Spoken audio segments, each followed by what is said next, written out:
السلام علیکم grade 4 students, کیا حال چال ہے آپ سب کا؟ میں آپ کی قرآن ٹیچر ہوں اور آپ کو آج کے سبق میں خوش آمدید کہتی ہوں۔ میں امید کرتی ہوں کہ آپ لوگوں نے اپنا یہ سبق بہت اچھے طریقے سے خوش دلی کے ساتھ پڑھا ہوگا۔ غزوہ خندق کا جو ہم نے سبق پڑھا تھا، آج ہم نے اس کی مشق کرنی ہے۔ سوالات آپ کے سامنے موجود ہیں، چلیے اب ہم ان کے جواب تلاش کر لیتے ہیں۔ پہلا سوال ہمارے پاس موجود ہے، غزوہ خندق کو غزوہ احزاب کیوں کہتے ہیں؟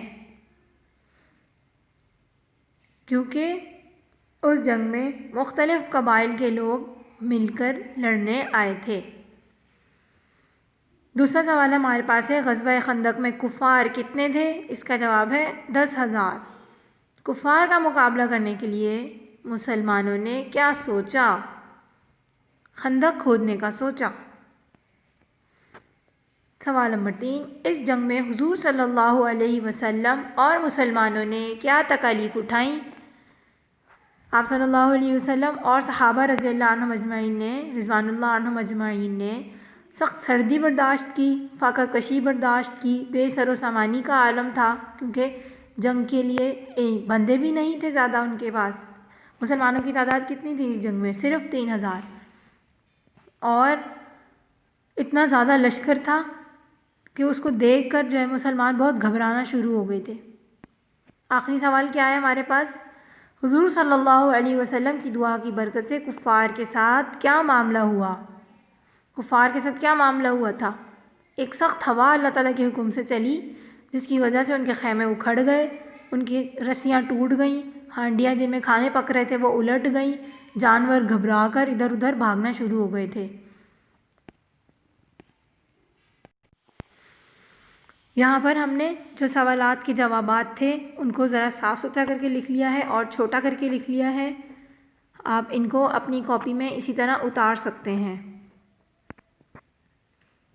سب سے پہلا جو سوال تھا کہ غزوہ احزاب کیوں کہلاتا ہے، تو اس کو کہتے ہیں، اس کا جواب تھا کہ مختلف قبائل مل کر آ گئے تھے، اسی وجہ سے۔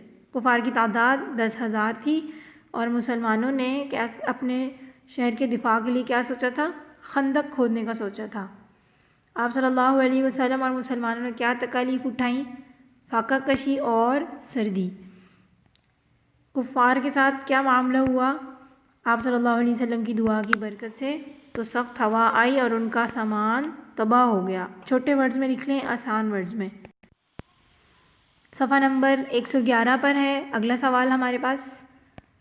یہاں لکھنے کی جگہ موجود ہے تو آپ لوگ آسانی سے لکھ سکتے ہیں۔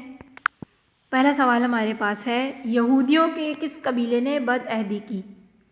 تو بد عہدی کرنے والے قبیلے کا نام تھا بنو نذیر۔ سوال نمبر 2، خندق کھودنے کا مشورہ کس نے دیا؟ حضرت سلیمان فارسی رضی اللہ عنہ نے۔ جواب اس کا یہ ہے۔ سوال نمبر 3، خندق کھودنے میں کتنے دن لگے؟ 6 دن، پورے 6 دن لگے تھے۔ سوال نمبر 3، ذیل میں دیے گئے نقشے میں مسلمانوں کی تکالیف لکھیں۔ اب بیچ میں انہوں نے ایک بلٹ میں یہ لکھ دیا ہے اور اس کے ارد گرد آپ کے پاس خانے موجود ہیں۔ ایک پہلا یہ حل کر چکے ہیں، فاقہ تھا۔ آپ اس میں جو ہم نے سبق پڑھا اس میں سے یہ 3 ہم جو ہے نا اس میں سے نوٹ کر چکے ہیں، تو آپ لوگ یہ یہاں سے آسانی سے درج کر سکتے ہیں۔ بے سر و سامانی، یعنی ان کے پاس سامان بھی نہیں تھا کیونکہ سردی لگ رہی تھی، سب کو کھانے کی بھی چیزیں نہیں تھی، سخت سردی تھی، تیز اور ٹھنڈی ہوا تھی۔ چلیے جی، بہت اچھے طریقے سے اپنا یہ سبق دہرا بھی لیں اور اس کے سوال جواب بھی کر لیجئے۔ اللہ تعالیٰ آپ کا حامی اور ناصر ہو۔ میں آپ کے لیے دعا گو رہوں گی انشاءاللہ۔ اگلی ملاقات تک کے لیے اللہ حافظ۔ السلام علیکم ورحمۃ اللہ وبرکاتہ۔